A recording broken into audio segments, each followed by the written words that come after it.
उस दिन के बाद से मेरा जीवन जीने का प्रोस्पेक्टस ही चेंज हो गया। ये बताओ, अभी बता देना, कम पड़ गई तो फिर मिलेगी नहीं। पता नहीं क्यों, मगर उस दिन जब मैं वापस लौट रहा था तो बस यही सोच रहा था कि यार यही तो ज़िंदगी मुझे चाहिए थी। इसी के लिए तो मैं कई सालों से सपने देख रहा हूँ, ऐसे ही तो जीना था मुझे।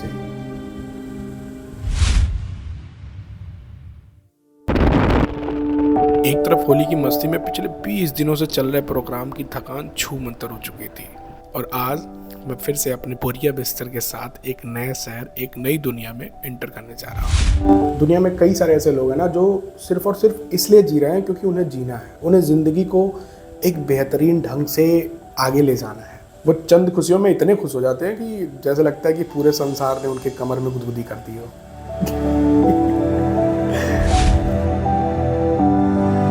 एक उत्तर प्रदेश का लड़का लखनऊ को कैसे नहीं जानेगा, आखिर स्टेट कैपिटल है। पर मैं लखनऊ के नाम पर अपनी ज़िंदगी में सिर्फ 4-5 बार आया हूँ, और घूमने के नाम पर पॉलिटेक्निक चौराहा और हजरतगंज देखा हूँ बस।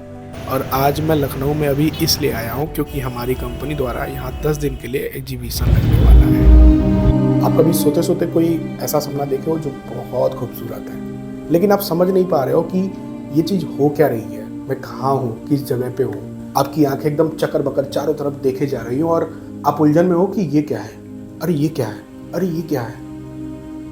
मतलब जो सपने में चल रहा है वो खूबसूरत तो है, पर तुम्हें जानना है कि ये चीज़ या फिर ये वक्त या फिर ये जगह है क्या। क्योंकि तुम्हारा दिल चाहता है कि सुबह जब तुम उठो तो अपने घर वालों को, अपने जानने वालों को बता सको कि एक्चुअली तुमने देखा क्या था।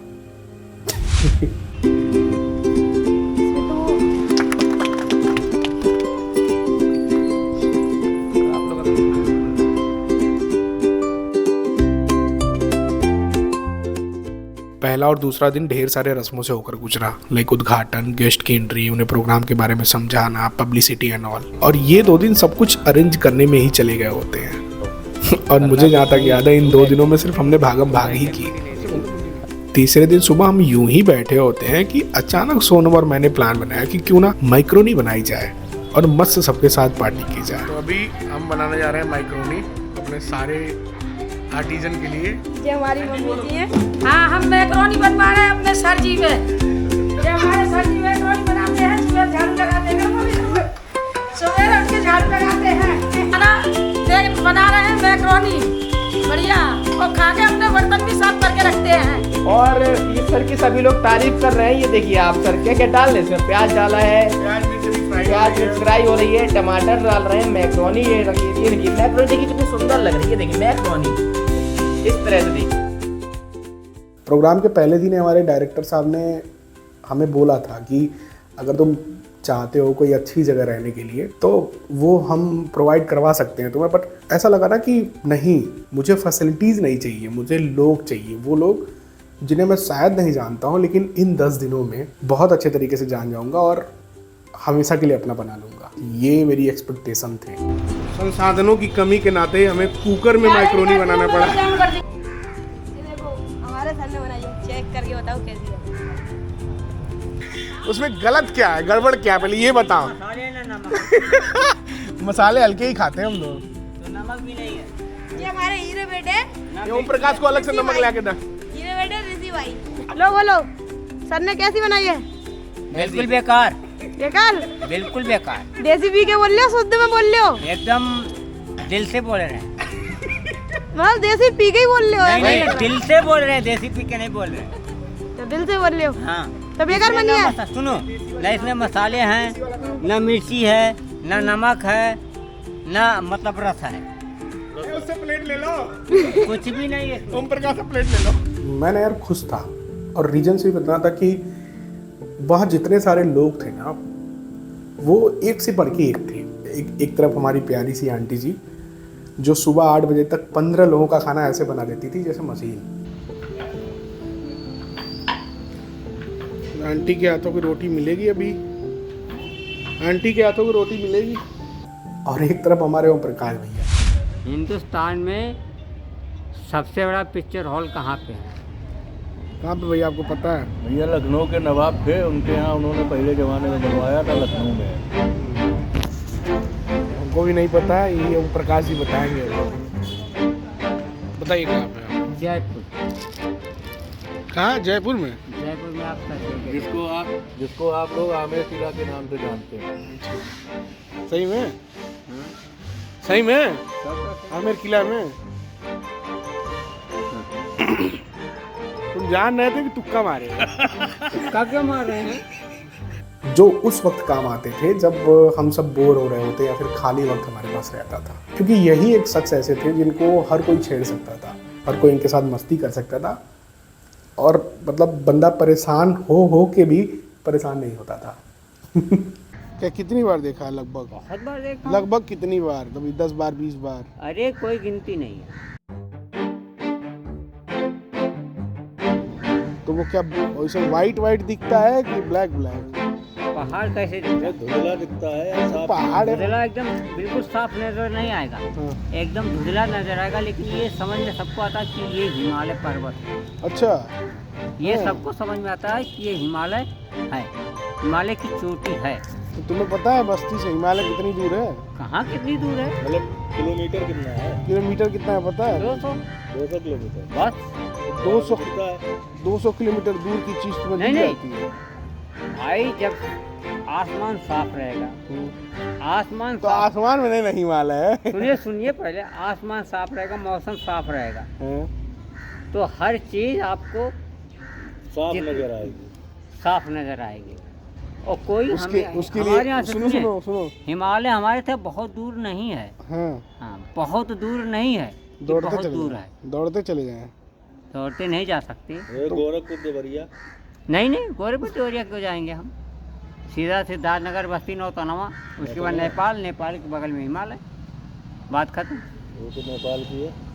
वो नेपाल की तो नहीं वहाँ है। के उन नदियाँ जब बहती हैं वहाँ से, तो वो भी नहीं दिखती हैं उसमें? नदियाँ कहाँ दिखेंगी? हिमालय से ही तो नदी बह के आती है। हिमालय का केवल वो दिखता है, छोर। अच्छा, पूरा साफ हिमालय नहीं दिखता, हिमालय का छोर दिखता है। ऊपर वाला चोटी जो होता है, वो वो दिख- चोटी से ही तो पानी निकल के आता है ऐसे ऐसे ऐसे। अच्छा, तो पानी थोड़ी ना दिखेगा इतनी दूर से, जब पास जाएंगे तब वो दिखेगा ना। अच्छा,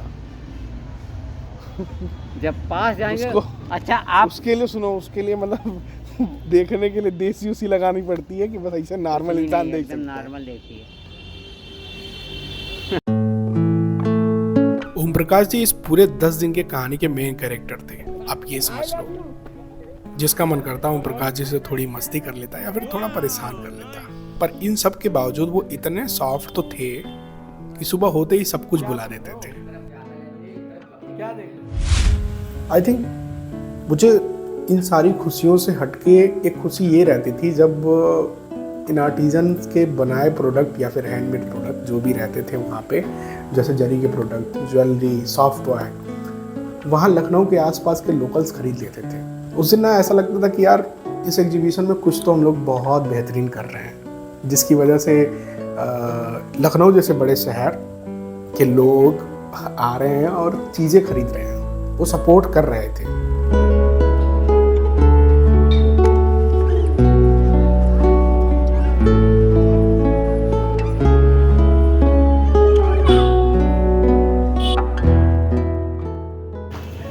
ओम प्रकाश जी, बताइए। कितने की सेल करी आज? 650। भैया ये तो कह रहे हैं 650 की सेल करी, हमसे बता रहे हैं 150। अब रिकॉर्डिंग करो, सुनो। हाँ। रिकॉर्डिंग करो, रिकॉर्डिंग में ज़्यादा बताया जाता है। अरे सुनो, ये क्या कर रहे हैं, रिकॉर्डिंग कर रहे हो, रिकॉर्डिंग में ज़्यादा बताया जाता है। शायद हम जिस उम्मीद में यहाँ आए थे वो उतना अच्छे से अचीव नहीं हो पाया, क्योंकि वो समय ऐसा था जब लोग घरों से बाहर दिन में निकलते ही नहीं थे, पर शाम में कुछ ना कुछ तो अच्छा हो ही जाता था। ऐसे ही कस्टमर की राह देखते देखते और थोड़ी बहुत मस्ती करते करते एक एक दिन कटते रहे और 10 दिन ऐसे गुजर गए कि पता ही नहीं चला। मुझे याद है मैं लास्ट दिन थोड़ा रुकना चाहता था इन लोगों के साथ, पर अर्जेंटली एक प्रोग्राम में मुझे जाना था और मुझे निकलना पड़ा। पूरी है पूरी। पर मुझे ऐसा लगता है कि एक अलविदा छोड़ देना चाहिए ताकि फिर से मिलने की उम्मीद बनी रहे। मैं थोड़ा फिल्मी हूँ, मैं ऐसी फिल्मों वाली बातें करता हूँ, लेकिन रियल लाइफ में कभी कभी अप्लाई भी करता हूँ। मैं बाय नहीं बोलता हूँ अक्सर करके। बोलो। मक्खी मक्खी लेडीज होती है, हाँ। सिर्फ महिलाओं को काटती है, और मच्छर जेंट्स होता है, केवल जेंट्स लोगों को काटता है। मच्छर में लेडीज भी होती है, जेंट्स भी होता है, मक्खी में भी लेडीज जेंट्स दोनों। आप गलत स्कूल में पढ़ाई करिए। उसमें तभी वो नन्हे नन्हे बच्चे वो भी जन्म देती है, मक्खी भी जन्म देते हैं। वो अंडों से बच्चे पैदा जब होते हैं। मच्छर से पैदा होते बच्चे मक्खी के अंदर। आपने अब सही बोला, ये वाली लाइन सही थी। खाते वक्त कुछ अच्छा डिस्कशन हो रहा है हम लोग का।